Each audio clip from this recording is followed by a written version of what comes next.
নড়ে যাচ্ছে ততক্ষণ পর্যন্ত সেই দাঁতকে চিকিৎসা করে রাখা উচিত। একদম খুব সাধারণ মানুষের জন্য যদি বলা যায় যে দাঁত যতক্ষণ না নড়ছে ততক্ষণ পর্যন্ত সেটাকে চিকিৎসা করে রাখা। তার কারণ এটা ভগবান প্রদত্ত।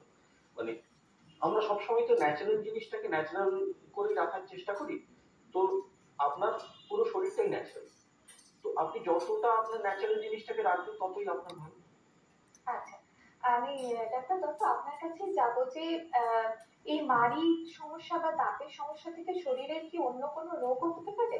অবশ্যই হতে পারে, অবশ্যই হতে পারে। সাধারণত আমরা দেখবেন যে বহু মানুষ যাদের বিভিন্ন রকম মাড়ির সমস্যা হয়ে রয়েছে দিনের পর দিন অযাচিত ভাবে গ্যাসের ওষুধ খেয়ে যাচ্ছে।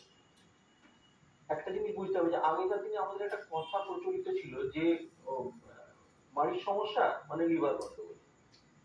তো ব্যাপারটা হচ্ছে এই যে মাড়ির সমস্যা থাকলে যে আমাদের যে বেসিক্যালি যে ব্যাকটেরিয়া গুলো মাড়িতে ফাংশন করে সেইগুলোই কিন্তু আমাদের আমরা সাধারণত যখন আমরা কথা বলছি তখন আমরা ঢোক দিচ্ছি তো সেই পরিমাণ ব্যাকটেরিয়া কনস্ট্যান্টলি কিন্তু আমাদের শরীরের ভেতরে ইনজেকশন হয়ে যাচ্ছে।